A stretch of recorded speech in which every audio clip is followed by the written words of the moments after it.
The Vorthan Empire's celebration lasted exactly 17 minutes.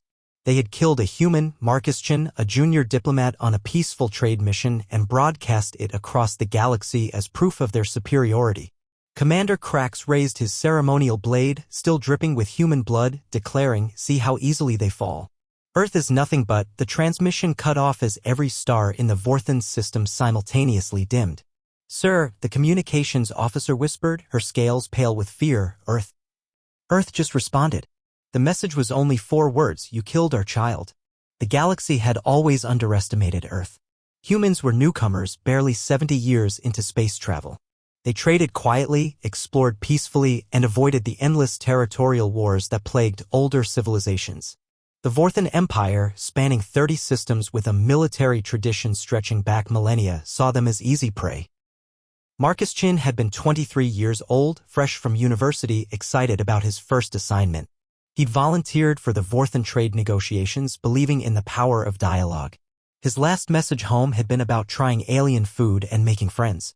"They're quite intimidating up close," he'd written to his mother, "but I think they're just posturing. Nobody really wants war anymore." The Vorthans had wanted war. They'd wanted to make an example. They'd chosen the smallest human outpost, the youngest diplomat, thinking it would send a message of dominance. They filmed it all: the ambush, the execution, Marcus's confused expression as he realized diplomacy had failed. They expected Earth to rage, to threaten, to posture back. They had protocols for that.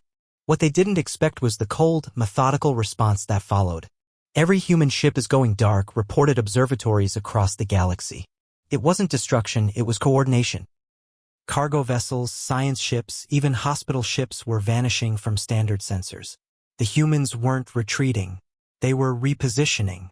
Earth's president, Amara Okafor, made a single public address. She stood at a podium, Marcus Chen's picture beside her, and spoke with a voice devoid of emotion. "Marcus Chen was our son, our brother, our future. He went to the stars with hope. The Vorthan Empire sent him back in pieces. They want to see what humans do when pushed. Let's show them." The first sign came from the Vorthan mining worlds. Their automated systems began failing, not destroyed, just changed. Mining robots started extracting worthless rock. Refineries produced pure water instead of military alloys. It was surgical, precise, impossible. "How are they doing this?" Krax demanded, watching his empire's infrastructure turn against itself. "We don't know," his tech officer admitted. "There are no human ships here, no signals. It's like the machines just decided to stop working correctly." The truth was more terrifying. Earth hadn't sent a fleet. They'd sent code. Every piece of Vorthan technology that had ever interfaced with human systems, through trade, through diplomatic exchanges, through Marcus Chen's own peaceful negotiations, carried dormant programming. Humanity had been quietly preparing for the possibility of war while desperately hoping to avoid it. "You thought we were weak because we chose peace," came a transmission from Dr. Sarah Chin, Marcus's older sister, one of Earth's leading cyber warfare specialists. "We chose peace because we know what we're capable of in war." The second phase was psychological. Every Vorthan communication device began playing audio, not of threats or demands, but of Marcus Chin. His laugh during a successful negotiation. His patient explanation of human customs. His last words, "I believe we can be friends." "Make it stop," soldiers begged, but the voices continued. Every Vorthan citizen heard the human they'd celebrated killing, learned his name, his dreams, his favorite Earth music that he'd shared during cultural exchanges. He had a dog named Buddy, the broadcasts informed them. Buddy still waits by the door. The third phase was revelation. Earth revealed what the galaxy had never suspected they'd been holding back. The primitive human ships that struggled with faster-than-light travel? They'd been flying slow on purpose. The basic human weapons that seemed generations behind? Simplified versions to avoid arms races.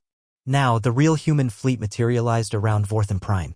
Ships that bent space-time casually, weapons that could unmake matter at the quantum level, shields that existed in 17 dimensions simultaneously. "We spent 50 years pretending to be weak," Admiral Rebecca Thompson announced, her fleet surrounding the Vorthan homeworld. "We wanted friends, not subjects. We crippled our own advancement to avoid frightening you." Marcus Chun died believing in that dream.